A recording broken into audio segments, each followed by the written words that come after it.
with Ukraine's president. Let's watch Joe Biden here. Here's what he said. Trump deserves to be investigated. He is violating every basic norm of a president. You should be asking him the question, why is he on the phone with a foreign leader, trying to intimidate a foreign leader, if that's what happened? Here's what happened. You should be looking at Trump. Trump's doing this because he knows I'll beat him like a drum. You agree with that, Brian? I mean, what do you think of the president's attack on Biden? Do you think that's a sign that he's really worried about him? Hey, if I was Joe Biden, I'd be yelling too, because this is a real scandal. The fact that Joe Biden's son amassed $3 million working for a natural gas company in Ukraine when he has no experience in natural gas. He's no expertise in regulatory affairs in the Ukraine.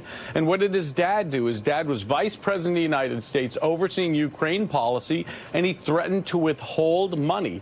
$1 billion in aid to Ukraine if they didn't fire the prosecutor that was investigating that company. I'd be screaming. I'd be pointing my finger at President Trump because I'd be angry and scared that this could end my campaign. Yeah, I think a lot of Americans would be angry as the vice president is, but I think for absolutely different reasons than what Brian just laid out. I think they would be very upset that the president of the United States is targeting a family member of a political opponent. This is a type of thing that happens in a banana republic. This is not something that happens or should happen in the United States. If prosecutors or if a political opponent was coming after any member of Trump's family in this type of manner, he would be livid. He would be on Twitter. He would be in the news cursing and damning that person completely and totally. So for him to turn around and use this as a political tool is just beneath comment.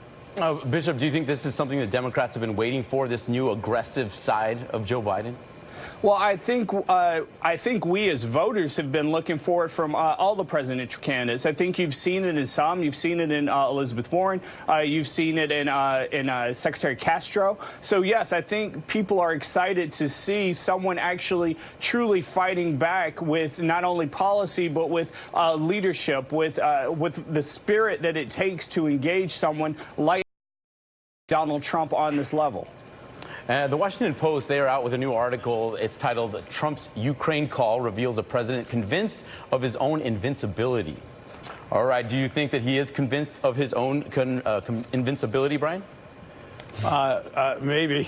I mean, he's full of confidence. He does maybe think he's invincible. I think that's possible. But I do think that the president recognizes that by raising the level of this controversy into the public domain, the American people can actually see that the vice president, when he was vice president, may have engaged in acts that would have been impeachable had it come out when he was vice president of the United States. Using your power as a vice president to help out your son, to protect a company that was paying his son, that's bad. That is something that would be a high crime and misdemeanor.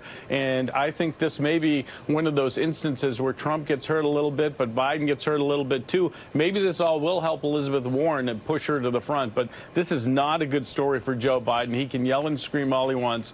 It's just not going to help him out in the long term. And what you just described is exactly what's happening with the Trump family, the Trump organization, and the Trump administration. When you talk about emoluments and everything else, what you described is pitch perfect for what's happening with Trump. So you're saying that Joe Biden may have violated the emoluments clause? No, I'm not. I'm saying that we know the president has, is what I'm saying, Brian, and you know that. Don't try to flip that around. But I want to ask you, though, Brian, do you think this is this sense of this aura of invincibility that he claims to have here? Do you think that is a danger to the country in the eyes of the Republican Party? No, I mean, look at what's happened. The president is upset, and the reports, if they are to be believed, and we don't know what really happened. We don't know what the whistleblower said. All we're getting are reports in the media that have been leaked, so we don't know the facts. But what we think has happened, what we think of the facts is that he called a foreign leader saying, hey, you should investigate this. And, you know, I don't feel comfortable if there was any quid pro quo, and there's no evidence there was. But we do know there was a quid pro quo with Joe Biden, and that is a huge problem. But I do think the president has been very strong lately and pushing back very hard on these